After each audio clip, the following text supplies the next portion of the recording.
shoots for banks and basic gifts for the executives, and not the actual economic restructuring that would focus on the American citizens. That was a major misstep. The healthcare proposals basically got diluted.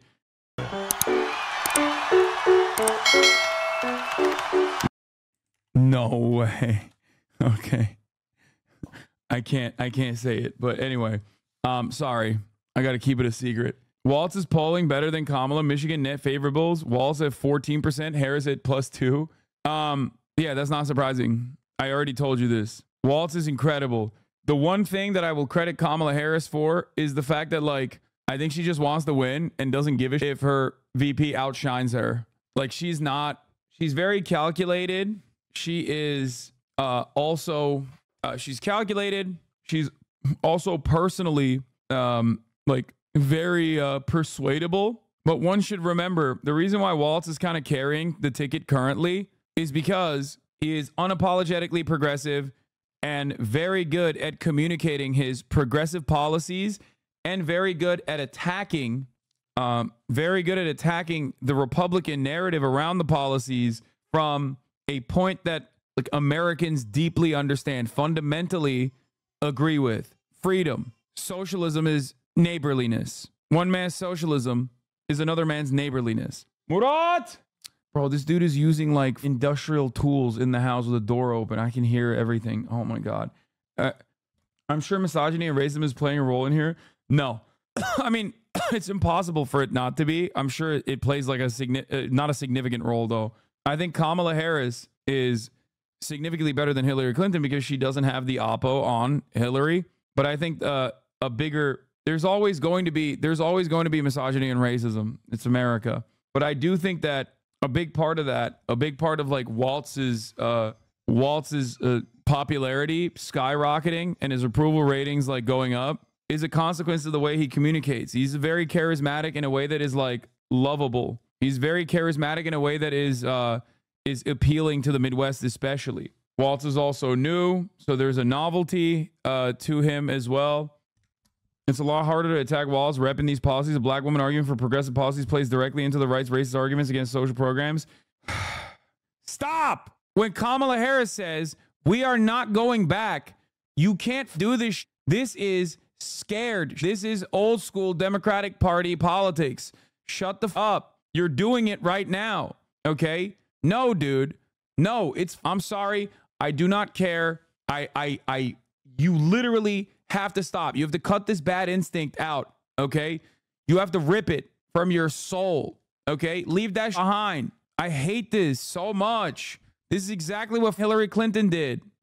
If being unapologetically progressive is popular, why are Dems scared of it? Well, two reasons. One, they're afraid of disrupting their donors, which is who they care about. It's the most significant constituency.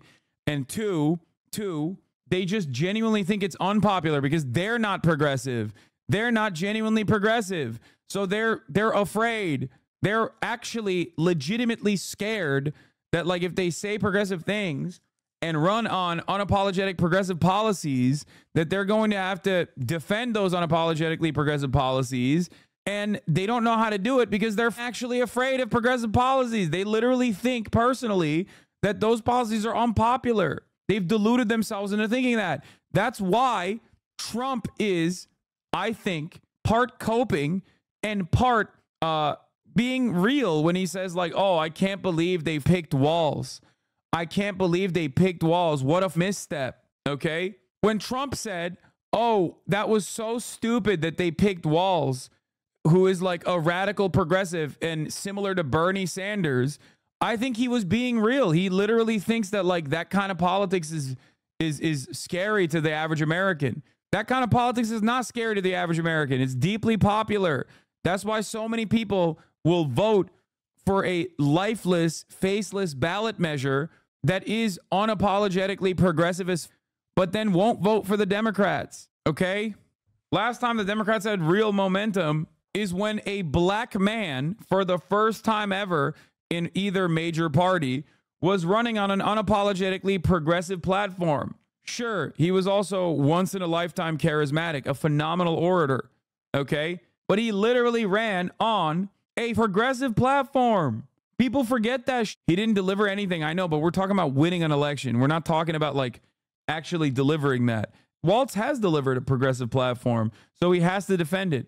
And Kamala has to defend it as well. Dude, come on. Obama won because he was charismatic and a black enigma. What? Bro, Barack Obama ran against the Iraq war and closing down Guantanamo Bay. Things he didn't actually end up doing. But like, the fuck are you talking about? He literally ran on healthcare. He was objectively a progressive ticket. He was objectively a progressive candidate. He also, for the first time ever, for the Democratic Party, won the Cuban vote in Florida. Do you want to know why he won the Cuban vote in Florida? Because of young Cubans. He then, of course, destroyed all progressive momentum in the country. Bro, he literally went, turned around, and just let Joe Biden run the Senate and the House, okay?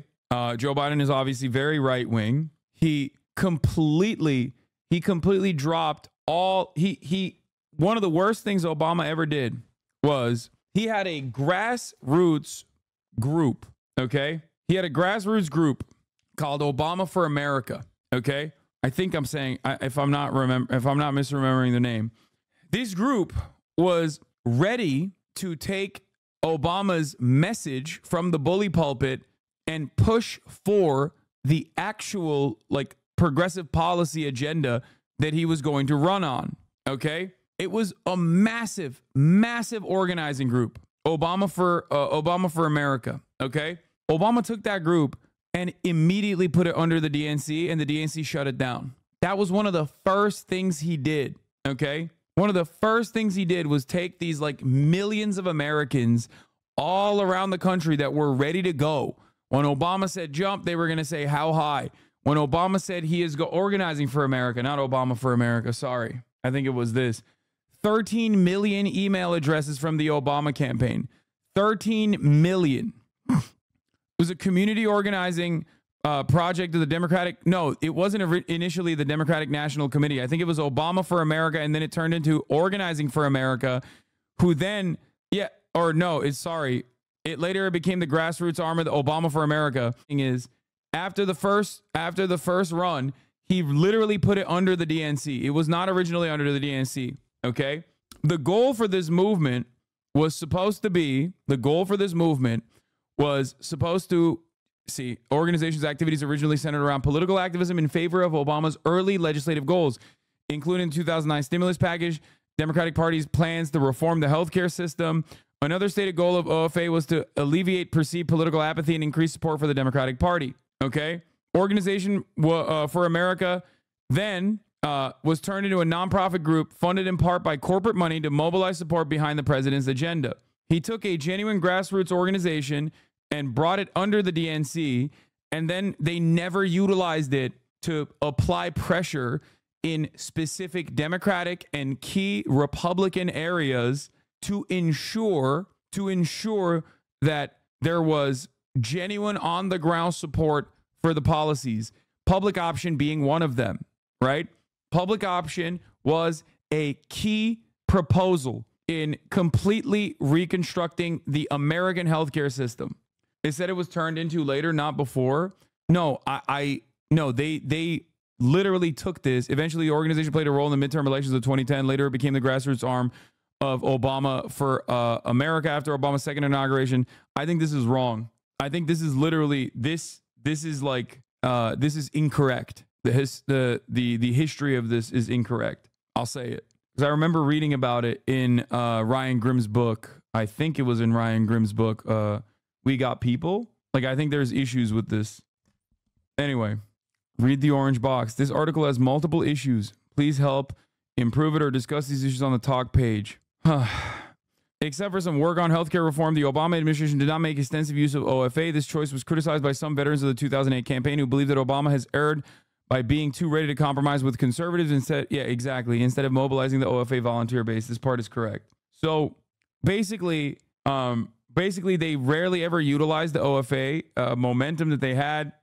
They brought it under the banner of the DNC, and instead of pushing for progressive policies at a time when he had a Senate super majority. Okay. This wasn't like the slim majorities that you see in the Senate nowadays. Okay. They had a full Senate super majority. He built a grassroots machine of 2 million supporters eager to fight for change. Then he let it. This is the untold story of Obama's biggest mistake and how it paved the way for Trump. This is one of the biggest issues that I've always had with Barack Obama, something that I've regularly criticized. And many leftists will tell you that this was like the end of any kind of leftist momentum and progressive momentum in this country, especially within the Democratic Party. Okay. That's why you saw so many Obama voters literally turn around and vote for Donald Trump. Like 2-term Obama voters that voted for Donald Trump. You're like, how the f does that happen? Part of that is obviously certainly, but a big part of that was also, well, we thought this guy was going to actually bring about change. We thought this guy was actually going to bring about hope and change, and we believed it, and then that hope and change didn't come. The 2009 stimulus package came in the form of parachutes for banks and basic gifts for the executives, and not the actual economic restructuring that would focus on the American citizens. That was a major misstep. The healthcare proposals basically got diluted and turned into Obamacare with an unimaginable amount of right-wing lies told about it, including but not limited to death panels. It's such a funny story when you think about it, because Republicans nowadays, will literally never bring up the reality that healthcare in this country before the ACA, also known as Obamacare, okay, insurance providers could refuse insurance to you if you had a pre-existing condition, okay? And that seems insanely cruel. It seems far-fetched, okay? But they were actively petitioning against that. Republicans were actively petitioning against or regularly trying to defend the insurance providers' right to not insure people with pre-existing country. That's how unimaginably cruel the American government is. That's how insane it is. And the ACA was supposed to be all like much more broad. Obama tried to get Republican votes when he didn't need Republican votes. He got obviously a senator who passed away, replaced with a spoiler, Joe Lieberman, and he couldn't whip Joe Lieberman, or rather refused to whip Joe Lieberman. Should have used Obama for America or Organizing for America every step of the way to bring about both Republicans to be on board with this progressive policy that many Americans wanted at the time, and we should have gotten a public option at the time. They didn't do that. Republicans, on the other hand, were running insane ads saying death panels are going to come. They're going to kill every old person. Okay? The process took entirely too long. And that is one of the things I used to bring up all the time back in the day. Americans hate any kind of legislative hurdle. They hate gridlock. Okay? If you pass legislation fast, expediently, then Americans will, they won't develop the negative polarization that Republicans desperately try to launch against initiatives like that. One of the biggest benefits under the Trump administration was how fast the Donald Trump administration put forward the massive tax cuts for the wealthy and the corporations. It was done so fast, so rapidly, that people couldn't even develop counter narratives against it. That's why there is not that level of negative polarization against the tax cuts and what came after those tax cuts. That's why many people don't even know that their tax cuts are sunsetting. The only tax cuts that were made permanent were for the top marginal tax rate and the corporate tax rate.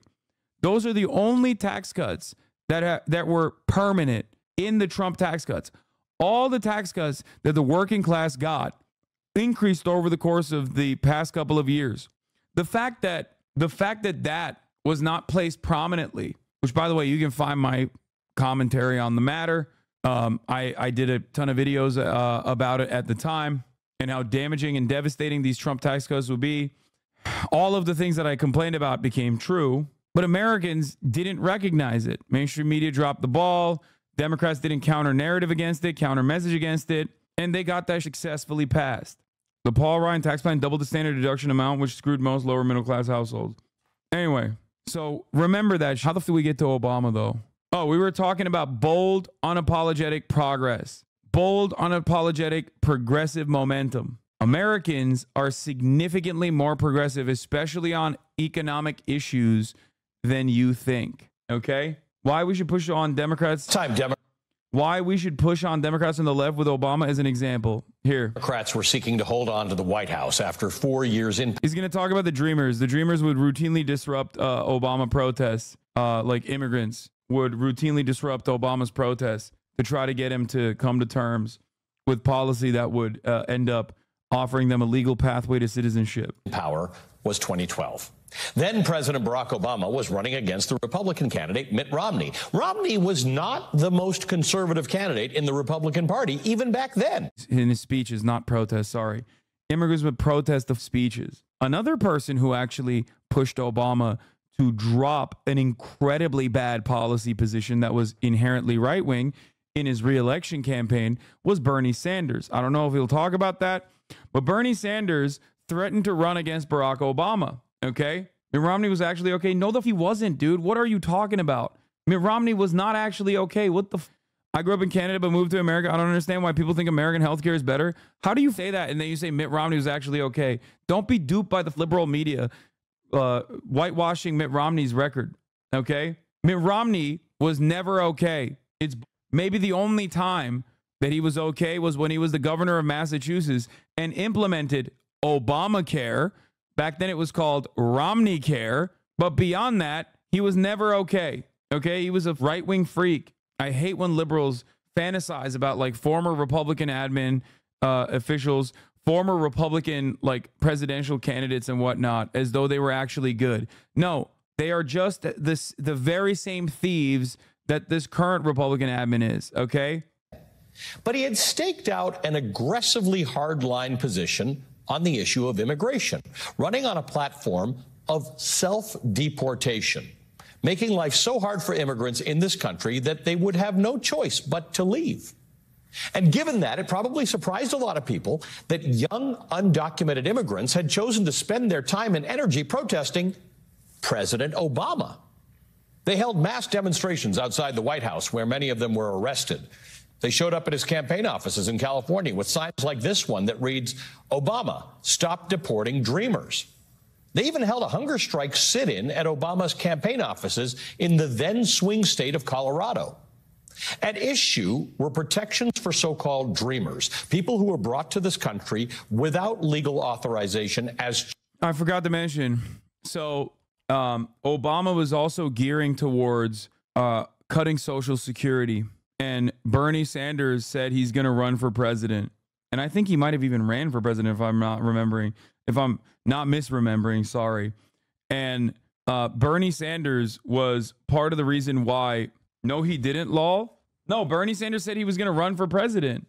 Obama, on the other, and he specifically said he was going to run for president, not in 08. We're talking about 12. He's talking about 2012. He's talking about 2012. He's talking about 2012. He's not talking about 2008.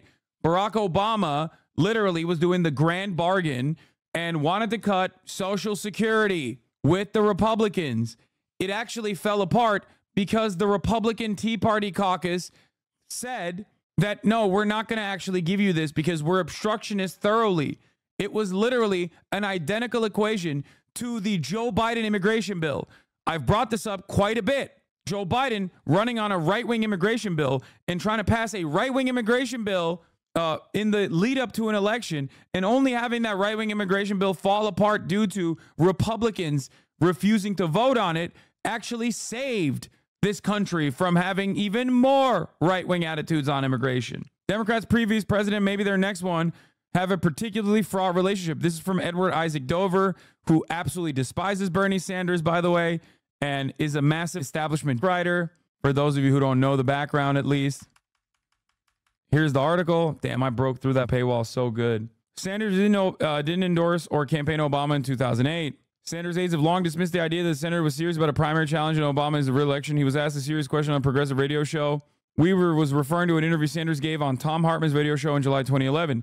when the senator said, there are millions of Americans who are deeply disappointed in the president, who believe that with regard to Social Security and a number of other issues, he said one thing as a candidate and is doing something very much else as a president, who cannot believe how weak he has been for whatever reason in negotiating with Republicans. And there's deep disappointment.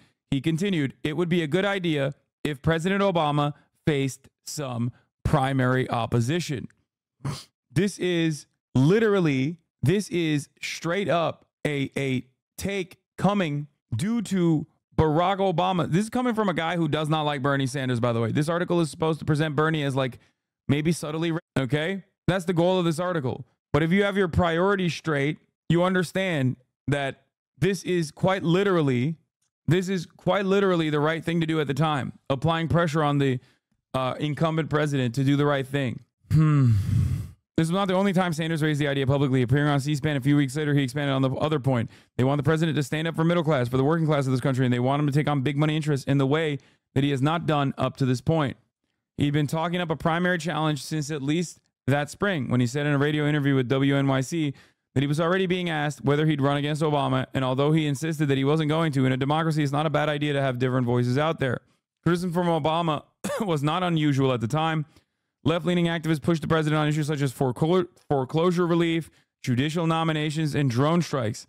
In August 2011, just as Reid was being called in to help stop Sanders' primary plans, Davis Sirota, former Sanders press secretary who remained plugged into the senator's thinking during the Obama years and would join his 2020 campaign as a senior advisor and speechwriter, wrote that Obama was eloquent, dissembling, conniving, intelligent, and above all, calm, and was using those traits in service of being a bizarro FDR with a hideous and destructive record, which was true.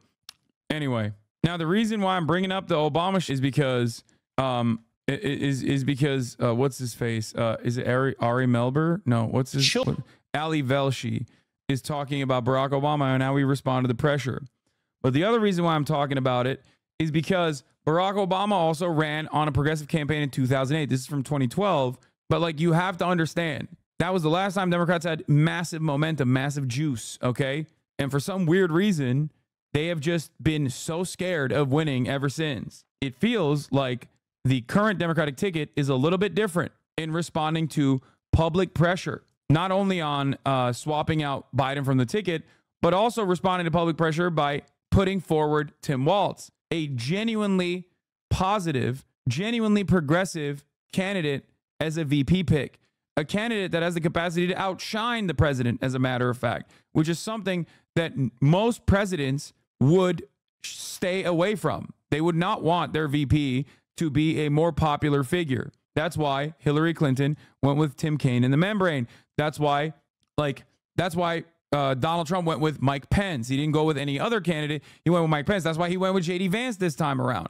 He was worried about a potential vice president outshining him, okay? Among other reasons. There's other reasons for it too. But that's one of the reasons, one of the major reasons. For Barack Obama, he also went with a balance, a counterweight, a white guy with genuinely bad policies in his back pocket that was routinely known for making gaffes. He called Obama, I believe, articulate in the primary when he ran against him. So, like, that's the reason why they went with Joe Biden. I think he said he was clean and articulate, which was crazy. Anyway, let's continue. Children, many of whom had lived in the U.S. almost their entire lives. President Obama supported protections for those dreamers, but he insisted that he could not grant them those protections alone. He said the Republican-controlled Congress would have to send him a bill. But then in June of 2012, right in the middle of the campaign, something remarkable happened. President Obama came around and decided to try. He announced that he would grant protections to thousands of dreamers through executive order. The pressure worked. President Obama was reelected with strong support from the Latino community, despite the protests. But much to the chagrin of the Obama administration, the protests didn't stop. Many of those dreamers were now protected, but there were still some who weren't. And the parents of those dreamers could still be deported at any moment. So the activists kept pushing, even interrupting the president during speaking events. And most importantly, we will live up. Most importantly, we will live up. Most importantly, we will live up to our character as a nation. I need your help. There are thousands of That's exactly what we're talking about. Yeah. Every single day. That's why we're here. President, you have a power to stop deportation for all. Actually, I don't. And that's why we're here. President Obama again insisted that he did not have the power to take those actions alone, but the activists kept the pressure on. And by the following year, President Obama moved again, using another executive order to shield even more dreamers from deportation and deprioritize the deportation of people without criminal records. There were plenty of people at the time who questioned the strategy of those protesters, who asked why they weren't protesting Mitt Romney and the Republicans in Congress who were blocking progress on immigration reform. Because those protesters understood a key part of how social movements work. They understood that sometimes in order to make real change, you have to target the people who are movable, the people who wanted you in their coalition, the people who actually care. That is both the burden and the beauty of what it means to be part of a functioning, big tent political party that is responsive to social change, to be on the side of what the late John Lewis called good trouble. Yesterday, at a rally in Detroit, Michigan, Vice President Kamala Harris was interrupted by a group of demonstrators protesting the war in Gaza. This was how she responded. You know what? If you want Donald Trump to win, then say that. Otherwise, I'm speaking.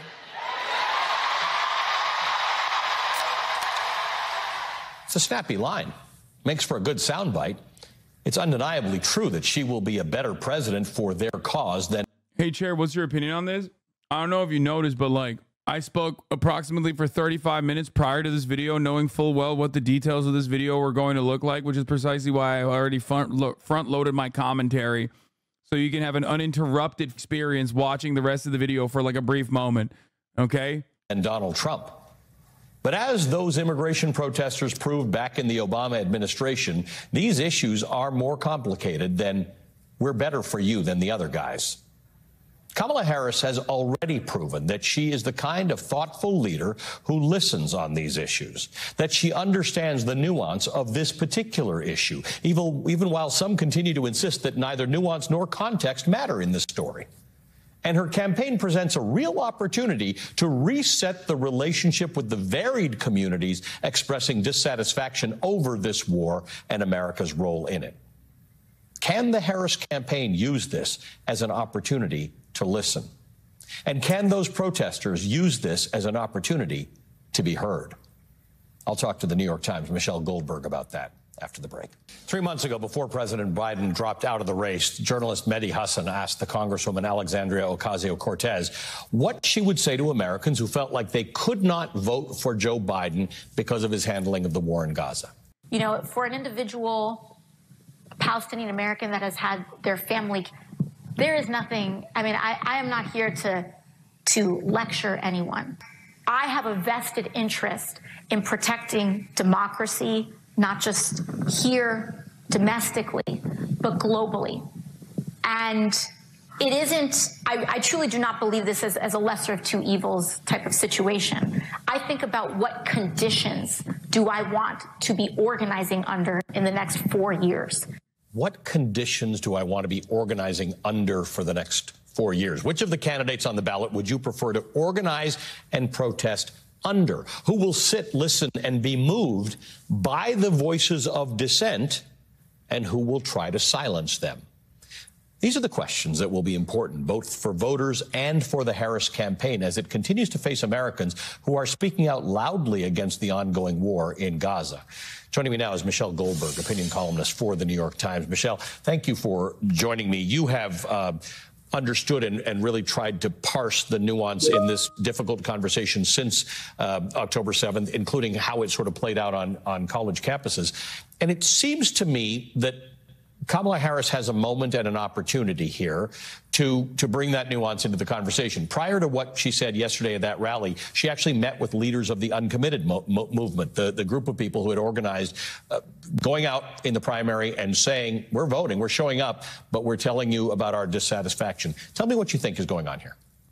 Well, look, I think it's a really difficult needle for Kamala Harris to thread. And I would also say that I'm not sure I agree that it's really possible to bring that much nuance to a conversation that you're having with protesters at a rally, as opposed to with people with kind of stakeholders that you meet with one-on-one. I was very glad to hear that she met with the uncommitted activists, and hope she has more and longer meetings with them. And to some extent, there's just going to be a fundamental difference. I don't even know if it's a difference of opinion, but Kamala Harris is still the vice president. And I don't think it's realistic to expect her to break with the policy of the president that she serves while she's serving him, even if she sent a lot of signals that she's much more sympathetic to the Palestinians and much more cognizant of the kind of immense suffering of Gaza than Biden has been. Let's listen to that. Ben wrote. You literally came up with a perfect response 10 seconds after it happened. It ain't that hard. Yeah, the difference is I actually truly believe it. That's the problem. I also am very cognizant of the reality that there is a difference here with what Kamala can say and what kind of pressure Kamala would be able to do to the Biden administration, which she is a part of. And the reality is that the Biden administration that she's a part of is completely delusionally ultra rabid when it comes to Israel. Okay? That's it. Important context. What is this? Demsock Sean. No, I know Kamala Harris reached out to the family, man. I know. I already talked about this. I did. I don't know why you keep posting. We already covered this. I already also talked about immediately after the fact that she, at least for a brief moment, talked to the uncommitted campaign leaders that were on the line for the photo op. Okay, this doesn't mean anything in the grand scheme of things. It is simply lip service if it doesn't follow a genuine change from a genuine separation from the Biden camp. That's it. Like, as it stands, she's not even making a declaration that she would try her very best to change the discourse or try to change the way things have gone. A separation from the Biden camp without like being as offensive. You know what I mean? That is a major issue. Okay. If she was a real one, if she genuinely did care about these victims of that she spoke to, she'd be like me. She'd be screaming on the rooftops about it. That's the difference. Simply having a I'm speaking now moment. And then the next rally when she's interrupted going, it's time. It's going to happen. We're working. Me and Biden are working round the clock for us is perhaps one of the worst ways of responding to it. If you're going to respond to it at all by literally pairing yourself up with Biden. I just don't understand that at all. Those people despise Biden. They were never going to vote for Biden. They want you to show a different face. They want you to legitimately show that you're different than Biden, even if you're going to lie about it. Biden is currently, and this is not only the way that people see it, but it is the reality. Biden is currently responsible for this. Okay. If he could end it with a phone call, then he's responsible for it. And he's not only not ending it with a phone call, but he's also personally egging this on by refusing to reign in Israel, consistently doing weapons transfers to Israel, 6,500 rounds sent to Israel yesterday, 3.5 billion in funds released to send more weapons transfers to Israel yesterday, JDAMs, specifically to turn dumb bombs into smart bombs like guidance systems sent to Israel. When Israel used those smart bombs yesterday, not the ones that are being shipped, but the ones that they already had, on a Gazan school, 93 students and 93 children and women, okay? Overwhelming majority of the people that Israel yesterday that I saw in like literal trash bags that they put them in, hands, feet, body parts scattered everywhere, okay? Those people with American bombs, okay? American weapons. It was, according to the current reporting that we are familiar with, CNN confirmation comes, it is a U.S.-made GBU-39 small diameter bomb that was used in an Israeli strike on a school and mosque compound in Gaza, which at least 93 Palestinians, according to local officials. I said every dollar spent on making this bomb that women and children in Gaza could have been spent on American schools, healthcare, and infrastructure. Why do we do this? Who in America actually wants this? Here's Harris's statement on the strike, by the way. Far too many civilians have been killed in Gaza. Israel has a right to go after the terrorists that are Hamas, but they also have an important responsibility to avoid civilian casualties. We need a hostage deal, and I can't stress that strongly enough. The deal needs to get done. It needs to get done now. Do you think that this is any different than Joe Biden? Be honest. Do you think that this is different than Joe Biden? This is copy-paste Joe Biden. Don't be delusional. Please check my logs for last minute. You got caught by Automod. Oh my God, Megaphonics, you really need to stop spamming in the chat. I think Biden's responsible for the why it's so complicated for Kamala to do anything about it at this point. If she breaks with the admin and calls for an arms embargo, what happens? Does Biden, the hyper-Zionist, take it up too? Of course not. So we wait until January for an arms embargo. If we still need one at that point, we're in a far darker timeline than an August embargo announcement could have healed. This is ridiculous. She is running for president. She is Joe Biden's vice president. She is a full-blown adult. She has the capacity to now use the progressive momentum that she has and the actual wave of progressive support that she has cultivated to pressure the president. If you say we're not looking back, we're not going back, let's not go back to this either. Especially when this issue is deeply unpopular. The more she comes out and speaks in this wishy-washy way that resembles Joe Biden's narrative on the matter, the more she ties herself back to the Biden admin. Okay? Do you understand? The more she ties herself back to the Biden administration by carbon copying Joseph Robinette Brandon on this, the more this will hurt her politically. Remember, Donald Trump has like a 30-point advantage on dealing with Israel-Palestine in comparison to Joe Biden. I don't know if there's any new polling that was done on how Americans perceive Kamala Harris. They might be deluded and misguided into thinking that Kamala Harris is genuinely different than the Biden admin on Israel-Palestine. But she has to make an effort to separate herself somehow. You don't know what she is talking to him about? Of course, this issue would be private talk. Stop. What are you talking about? I want to reiterate one thing that is very important here. Joe Biden is less popular than Trump in the eyes of Americans in terms of handling this Israel-Palestine situation. Part of that is precisely because he ends up pissing off both sides by having this mealy-mouthed, supposedly even-handed, but actually very much overwhelmingly pro-Israel side, while consistently leaking to the media that he's actually very disappointed in Israel. It shows weakness. Kamala Harris, if she continues with this, as Israel also continues butchering children, as it has consistently done, as Israel continues having pro-rape protests, which the American media refuses to cover, by the way, so at least they got that on their side. How shocking. You guys notice that? It's been a couple days. It's just rather odd that in the past week, Israel had pro-rape protests at a concentration camp to release the prison guards that gang-raped Palestinian detainees to death, okay? Then the rapist went on Israeli television. One, the rapist was defended on Israeli television. Then the rapist went on Israeli television with a balaclava on his head to defend why he raped the Palestinians. Then he unmasked himself. He unmasked himself and was like, I was the guy. We all knew he was the guy. They had unmasked him already online, but he also personally unmasked himself. The footage of one of the gang rapes was actually released in Israeli media.